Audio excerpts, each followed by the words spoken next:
Today, we're recapping the horror movie Into the Dark. Spoilers ahead.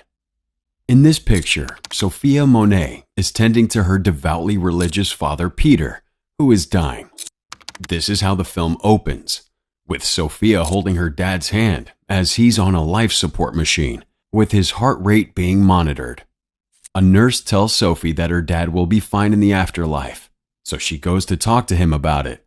In his final moments on earth, Peter confesses to his daughter that he was mistaken about his religious beliefs and that there is nothing but nothingness in the afterlife. While this is going on, she gives him a shave, but she doesn't get to finish shaving her dad as he suddenly dies.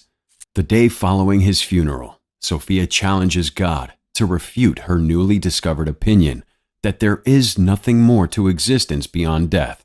She gives a long speech in which she says that God doesn't make any sense because God took both of her parents one after another, and they were suffering in spite of believing in God his whole lifetime.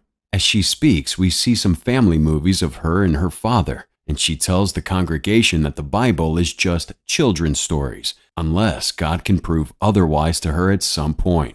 Then she freaks out and breaks the TV as a baby starts crying. We see an old man with a big beard and the stars as a comet flies past. Following the death of her parents, Sophia's male roommate Sam attempts to persuade her to become more socially involved, inviting her to go out and drink beers with some friends who show up, including one guy who wants to take her on a date, but Sophia rejects his efforts. Sam goes on the date instead, and Sophia works on her projects. She goes to see a doctor who tells her everything is normal, and she's going to live a long and healthy life. She's surprised as she believes she might be sick, but the doctor tells her she's just grieving her parents' deaths. The doctor tells her that she has a fear of heights and that she doesn't like a lack of control. He tells her to go out more often and hang out with friends. Sophia doesn't have any hope though, and she feels alone. A young man called Adam Hunt runs into Sophia while walking down the sidewalk. He knocks her on the ground. The two begin to flirt with one another and go for a walk together. Sophia spots a tour group outside the building where Adam resides, and she inquires about it. During the tour, he reveals that his building is rumored to be haunted. Cinema recap here. We've got a little challenge that'll take 5 seconds, and it will change your life forever. You ready? All you gotta do is like, subscribe, and hit that notification bell, and you'll receive 10 free years of good luck. It's as simple as that. And she agrees to accompany him on the paranormal tour as an amusement. Sophia says she doesn't believe in paranormal things, and that's Adam's motivation to bring her on the tour and try to provoke her fear, and they can laugh at the ghosts while they're there.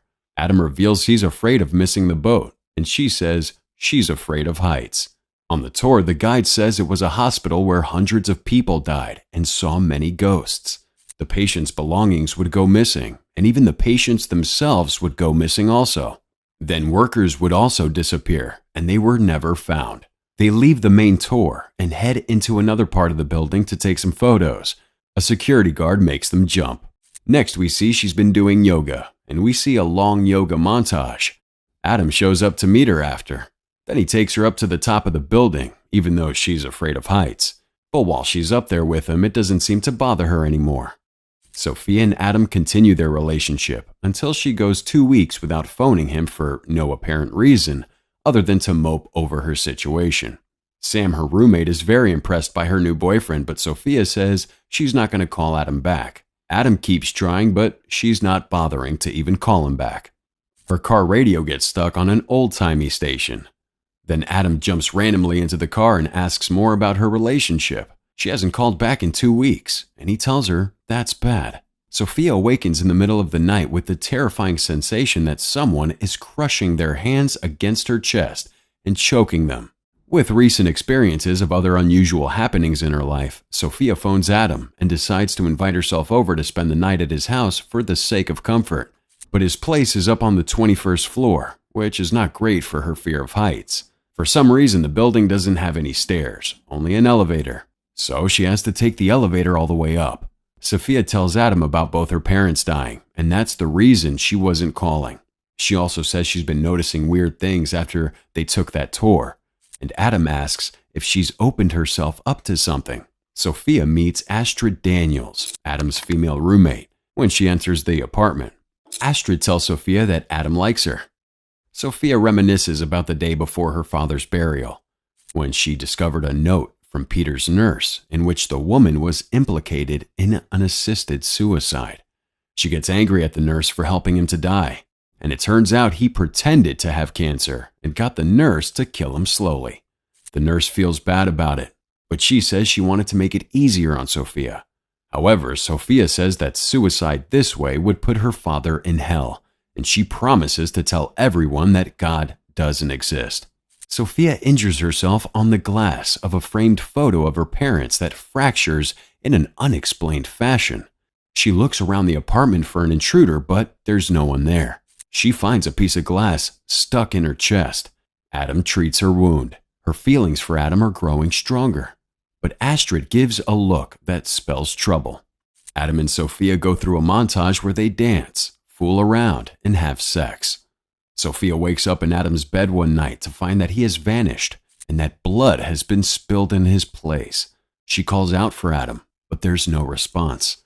While following the blood trail into the elevator and up to the top floor of the building, she and Astrid try to call the police and report the crime. The police put her on hold, though. Must be a lot of murders that evening. Finally, they get through to the cops. Astrid is afraid, but Sophia wants to investigate. They find blood on a door handle. They return to the flat because they're terrified by the weird atmosphere up there. When the police come, they discover that there is no blood in the place. The cops think the women are wasting their time and don't want to look for Adam as there's nothing suspicious going on there. Mr. Carter, the building manager, cautions the girls not to go to the top floor since spirits are believed to be trapped there, according to him. He reminds them people came to die there before, and he says he only went up there once in his life, and he's never going up there again. The woman thinks there's some vagrants living up there. Mr. Carter says no one will live more than 5 minutes up there. There's a woman who used to steal the patients away and take their stuff. The woman would put the patients out of their misery and basically perform assisted suicides on them. Then she has a flashback to the times she spent with Adam and promises to find him. Sophia and Astrid enlist the assistance of Sam and his girlfriend Penny in their search for Adam on the top floor. Sophia was hoping Sam would bring another guy along, but she has to make do with just him and the girl. They bring a bunch of equipment and set out to the top floor to look. The elevator starts to freak out and go up and down fast, lights flickering. They enter the first room and not much is going on in there. Penny gets scared and she wants to go home. The strange old music starts to play again. They find a gramophone and it stops. Then the music starts again and the door slams.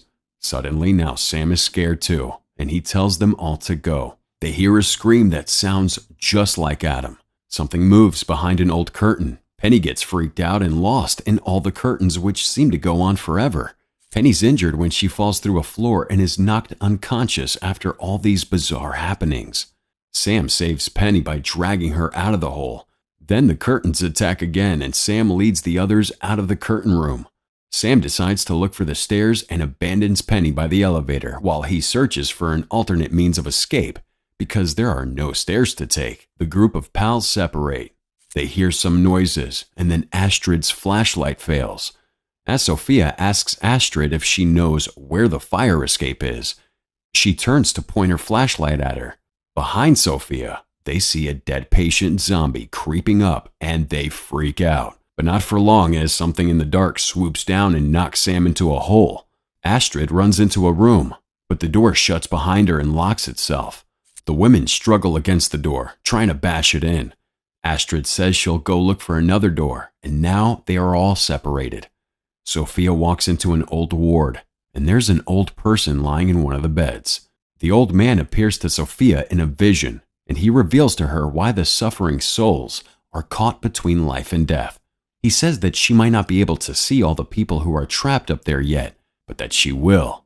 Then she looks around and suddenly there are lots of people in the beds. The old man says it's okay because they don't care about her and she can't help them anyway. He says they're crawling the walls in the empty spaces of the houses, and if you hear a whisper, then it's just one of them screaming. He says someone close to Sophia is dying and she should let them go and there's no way to bring him back. The old man says Adam is going to die, and it's better if he goes soon. Sophia finds it hard to believe, but the old man says she must believe if she wants to find Adam. He tells Sophia that if she wants to track down Adam, she'll have to join him. She heads back out into the corridor and sees a small man in a bowler hat. Then there's someone in a rocking chair. They stop rocking, and she goes closer and closer until suddenly there's a lot of noise in the darkness and she screams. Then she walks around a bit more and ends up on the roof. Astrid is there. After having a ghostly encounter, Astrid becomes possessed and begins to behave in weird ways. Astrid says the screaming wasn't her and says she hasn't seen anything. She tells Sophia to come with her. They get to a bathtub, and Astrid says they should rest and lie down for a while. Sophia lies down to take a nap and has a dream about being with Adam. In the dream, she loses a charm bracelet, and Adam reminds her that people's stuff goes missing in his building. Adam jokes about the crazy lady under the bed, and Sophia says she doesn't want to die and disappear into nothingness. Adam says he thinks maybe there is something after death, in fact. Sophia wakes up and finds Astrid is nude in the bath, bathing in hot water. Astrid says Sophia has been asleep for 15 minutes, and then Astrid says they should give up looking for Adam. Astrid tells Sophia Adam doesn't want her to find him. Astrid says she's just trying to be her friend, but Sophia leaves. Sophia comes onto a box containing some of her long-lost possessions. She has a flashback to her and Adam in the park, then in bed, and she has her charm bracelet. Then she understands that the ghosts were attempting to kidnap her rather than Adam. Astrid shows up and Sophia asks her to kill her by drowning. Astrid doesn't think this will work, but she agrees to drown Sophia and then perform CPR after to bring her back to life. They set a timer for 6 minutes. After 6 minutes, the CPR won't work and she'll be permanently dead. Astrid drowns Sophia in a struggle, and then Sophia's spirit appears behind her, and she carries on looking for Adam. Now she's in the afterlife, which looks the same as the previous life. First, she sees Penny and Sam. Sam leaves the body of Penny by the elevator, and she just dies there alone while they have left to go look for Adam. Sophia steals a flashlight from Penny's dead body and leaves her there. Then a guy with a beard who looks like a gnome leaps out and pushes her up against the wall, but she just steps out of his way. He begs her not to leave him there. Meanwhile, Astrid is sat on the bath with Sophia's body still in the water. She's rocking weirdly and humming. She doesn't seem to be paying attention to the 6-minute timer. Sophia's sitting down now in a locked room while someone rattles the door handle. She gets out and goes walking into another corridor. There's a ghostly figure at the end and some stairs. She runs and there are some noises, and she falls down, dropping the flashlight. Then a ton of gray zombies show up, but before they do anything, all the lights go on. Then the lights go off again. Astrid chills with the body some more, and then Sam appears out of nowhere. He wants to know what's going on. When he sees Sophia drowned in the bathtub, he takes her out of the water and asks how long she's been underwater. He starts performing CPR, but Astrid attacks him. Now there's only 2 minutes left before she actually dies. Astrid nearly strangles Sam to death, but then she changes her mind and lets him go. She falls on the floor. Sophia's still in the same room and hasn't made any progress. She looks left and right, but there's nothing there. Sam gets back onto giving CPR to Sophia, and we see the watch ticking down to 1 minute. He screams for help. Meanwhile, Sophia calls out for Adam, and she can also hear Sam calling her back. The lights in the afterlife flash on and off, and then Sophia gets upset and seems to give up, calling, "Where are you?" Just then, Adam appears from around the corner, and he has a bleeding head wound. Adam says he's already dead. He tells Sophia she still has time to make it back. She has cute flashback memories of them holding hands and chilling in the park. They roll in the grass together and gaze at the city skyline. He puts his arm around her and they smile and laugh together, perfectly happy the whole time. Then she cries and stares into space. All the while, Sam is pumping away at her chest, trying to bring her back to life. The timer runs out and Sam stops performing CPR now and instead cries for help.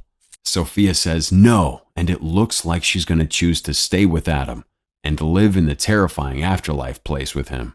Then Sam gives up and we see the sky. The sky changes to the sea, and we're at the beach. Adam's at the beach walking around looking kind of confused. He's standing in the shallow water. Then Sophia shows up and runs towards him. She tells Adam that they really came looking for her, and he says he knows that. She wants to know why Adam decided to take her place in the afterlife. He says he did that because he loves her. Then they kiss before a romantic sunset.